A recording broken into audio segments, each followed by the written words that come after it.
Good day, everyone. This is our second lesson in purposive communication. I am Micah, and today's topic is on local and global communication in multicultural settings.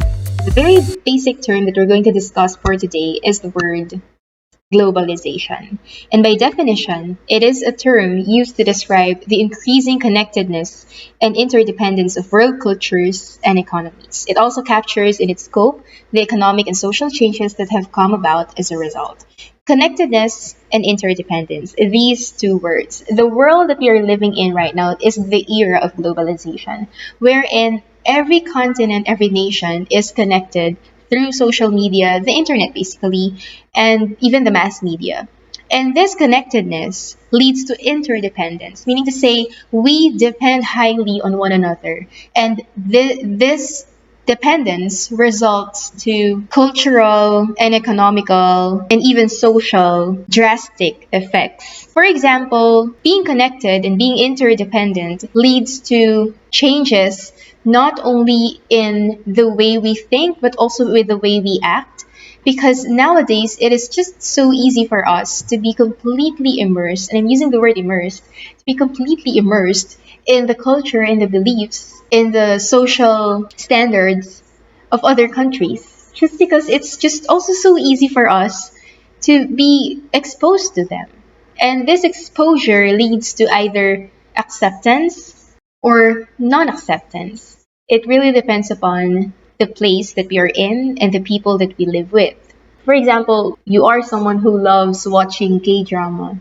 You will definitely be affected, influenced, in fact, by their beliefs, their practices, as shown in the K-drama that you are watching. So there's that. Now, apart from culture, of course, economically speaking, when something happens to a certain country, for example, there is a war between two countries, we will definitely be affected whether we like it or not. One way or another, the economy of the Philippines and of the all other countries in the world would be affected if something happens to someone or to some place. Other examples, airfare has become cheaper and one can travel internationally more than one could do in the past. So that's one very explicit example. Many Filipinos have decided to work or live abroad. Free trade of goods and services all over the world, multinational companies and foreign investors, specifically here in our country in the Philippines, and of course the advent of the internet. So these are examples of and some examples that really manifest how much globalization has taken over. Now let's talk about world Englishes. With the emergence of globalization comes the emergence of world Englishes. Now, what do we mean by this?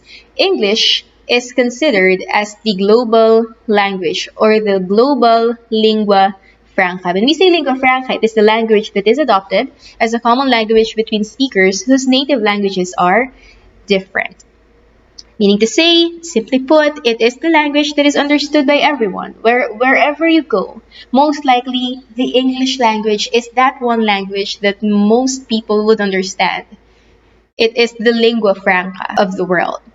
Now, for our varieties of English or world Englishes, these refer to the differences in the English language that emerge as it is used in various contexts across the globe. Now, there are two most well-known varieties of English, and these are British and American English. Now, in the Philippines, we follow the American English format.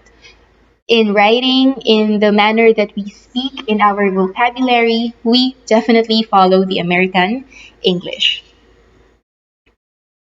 However, there are multilingual countries around the world in which varieties of English have developed. So there are language of conquest by English colonizers, transported by English-speaking settlers, such as the United States, Canada, Australia, and New Zealand. English became the official language, the medium of instruction, and the language of law and government around the world. Even here in our country, in the Philippines, right? So it has become the official language, again, the medium of instruction for subjects that require the English language. And of course, it is also the language of law and government in our country, which is to be honest, a lot of people oppose that. Like a lot of people suggest that laws should be and government officials use the Filipino language instead. But as of now, we really still use the English language. English is also studied as a foreign language in some non-English speaking countries. So as a foreign language, meaning to say it is not their second language in comparison to us here in the Philippines. English is our second language, but in other countries, it becomes a foreign language if they have a different second language. Now, for example, we have here American English and British English. For the aspects, we have punctuation, dates, spelling, words, expression, or local idiom. So how are they different? Again, we are using the American English. Look at the punctuation marks here. She said, comma, open parenthesis, I'll be at work by 8 a.m. and then close parenthesis. Now, in comparison to the British English, there's really nothing different. So by the way, we use capital A and M more formally if we are after being formal. Now, for the date, when we write dates in American English, it's the month first, March, to the date, and then the year, 2017. But in British English, the date comes first. So it's 2 March 2017. For the spelling, there you'll see the differences between the spellings of the words center, color, organize, and program. So center, ER for American English, RE for British, color has U in British, organize is S in British, and Z in American, and program has additional ME at the end in British English. For the words, elevator in American English is lift in British, pants in American is trousers in British, and diaper in American is nappy in British.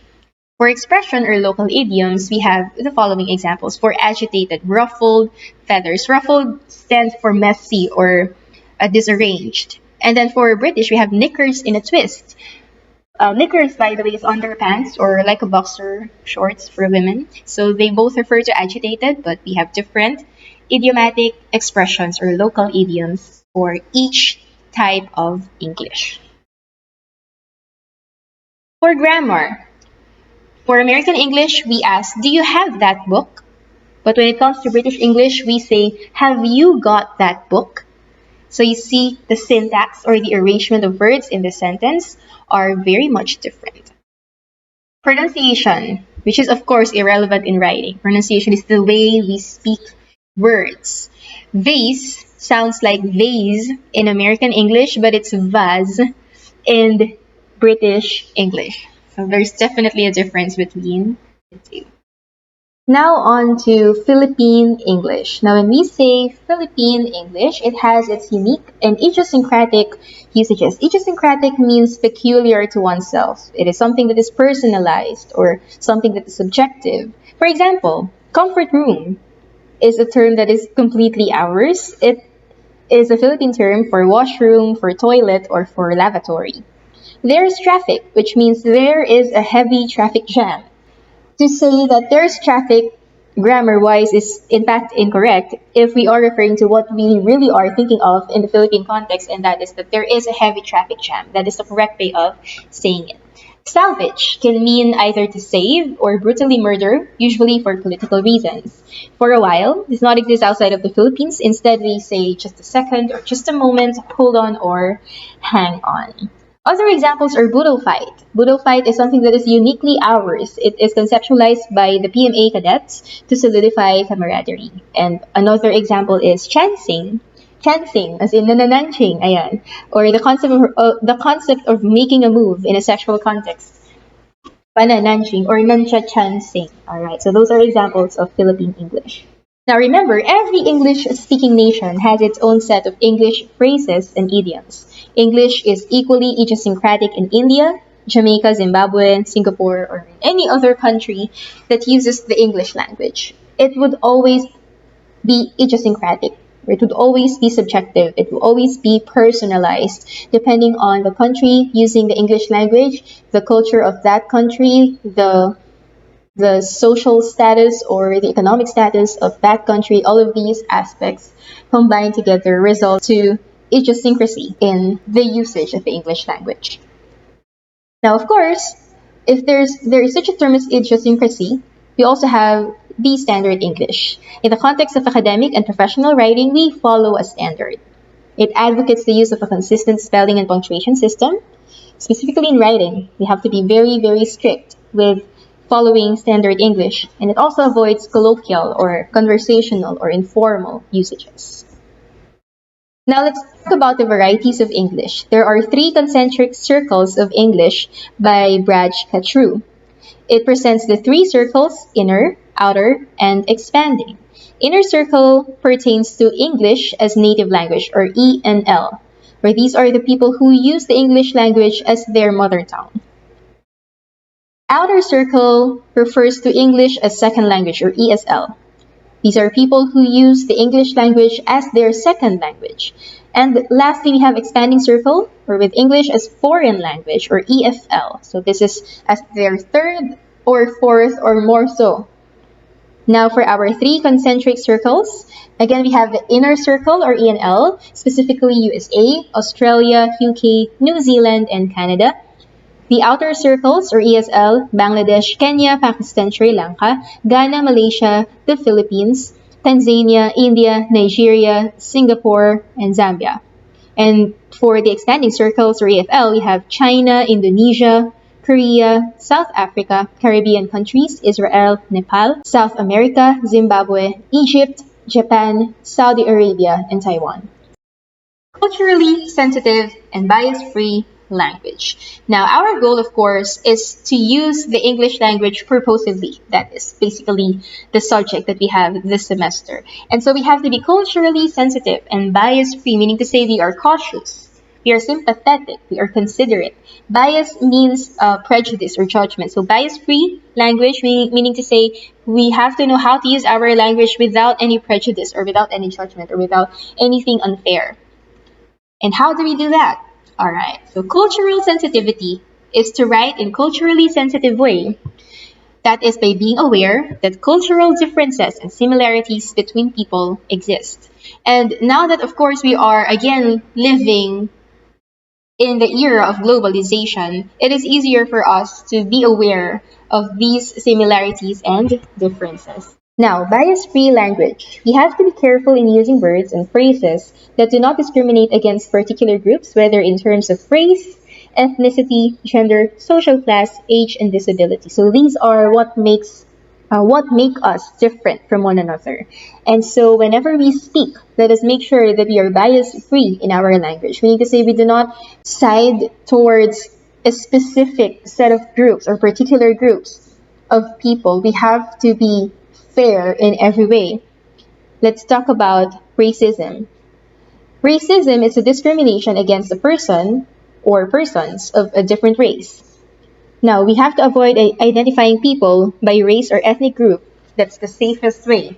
You have to avoid stereotyping. When we say stereotyping, that is assuming one to be based on race or characteristics. For example, when we say Chinese people, other people stereotype them as being dirty or unhygienic. Like, there may be some Chinese people, but definitely not all of them are unhygienic or dirty. Or when we say Middle Eastern, automatically Bombay sila, okay, or nagpo 5-6 sila, or they're terrorists. Ayan. So these are stereotyping. These are examples of racism, and we have to avoid them in our usage of the English language. Not just the English language, but in our conversations, in our day-to-day conversations, we have to avoid racism.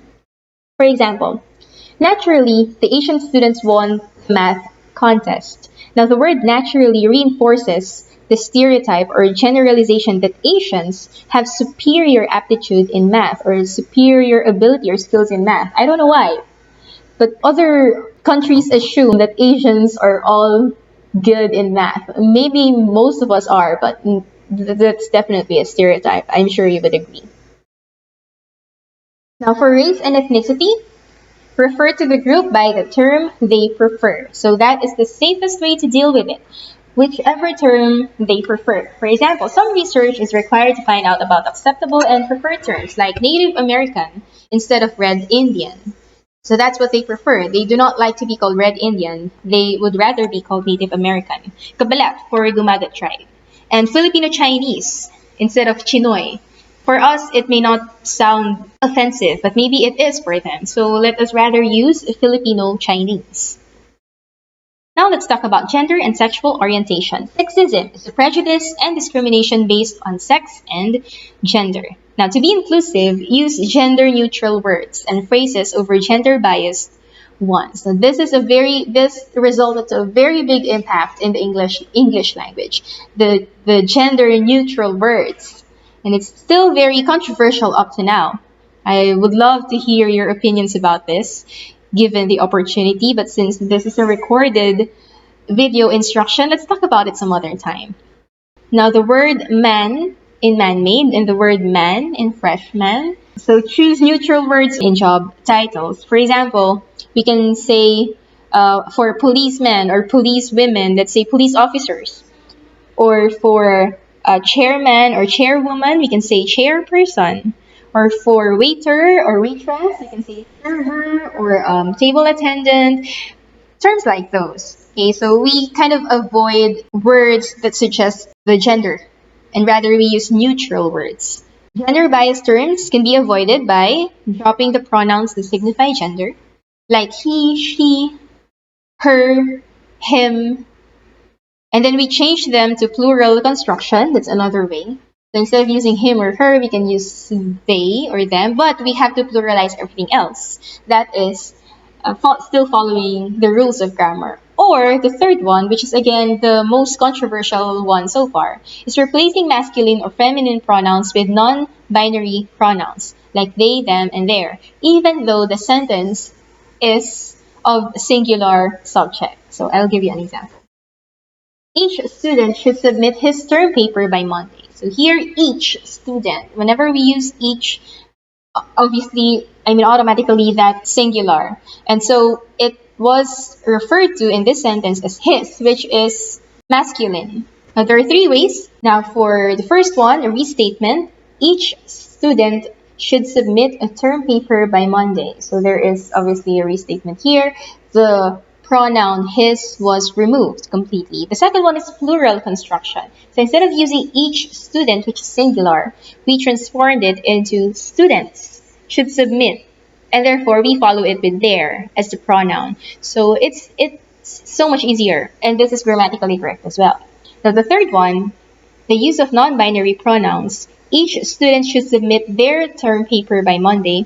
Each student, again, is singular. There is plural, so that is it goes against the rules of grammar, but this is being accepted now. And that is in observance of the non-binary pronouns. Other examples, gay instead of homosexual, or lesbian instead of gay women. Because transgender people prefer to be referred to as being the gender they identify as and not their birth gender. Next one is for social class. Classism. It's the prejudice against a person or persons because of their social class. Social class as in whether someone is rich or not. For example, white trash or American people in a lower social class.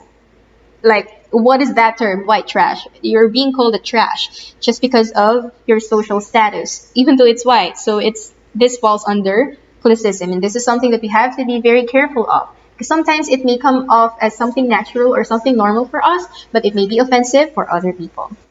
In Philippine culture, konyo and chologs. Konyo are young people from the upper class who speak an idiosyncratic mix of English and Tagalog, which is, for most people, they find it not only confusing, but also irritating at some point for those who are not really familiar or exposed to people who speak in Konyo. And then, for on the other hand, we also have this geologs. Geologs naman is replaced by the term hegemon, which are both the idiosyncratic spelling or writing style, or persons who look poor and out of style. So hegemon or geologs, they refer to people who are not rich or people who are poor or people who dress poorly, like they are poor and they are out of style, or their way of writing is weird and kind of hard to understand. So that's what we call jolos in the Philippines. Attribute favorable traits to the wealthy and powerful, and those in poverty or near poverty are similarly cast in a negative light. This is Classism Exposed in 2014. That is just so unfair, okay? Like giving all the favorable traits to the wealthy and the powerful, and all the negative traits to those who are poor or near poverty. Let us avoid those by being very, very careful, very mindful of our language. More sensitive vocabulary uses terms that more precisely portray the actual circumstances of people within the class structure. For example, the upper class instead of the ruling or owning class. So when you say the ruling class or the owning class, it is as if they are governing over other people, although they're not. So it's better to say the upper class. The less privileged instead of describing a condition of chronic poverty. So I think it's more of it's a more subtle way of putting things. Next one is for age or ageism. This is the discrimination against other people because of their age or assuming that older people are less physically, intellectually, or emotionally able than other age groups, or sometimes even those who are younger. It really depends upon the culture of a particular place. Like there are countries who give a lot of respect to the elderly. There are those who do the opposite of it, and also to the younger generation. Like there are countries which support the younger generation more than the others. Do not underestimate people based on their age, of course. Older persons, according to APA, writers should be specific when referring to males and females in terms of their age.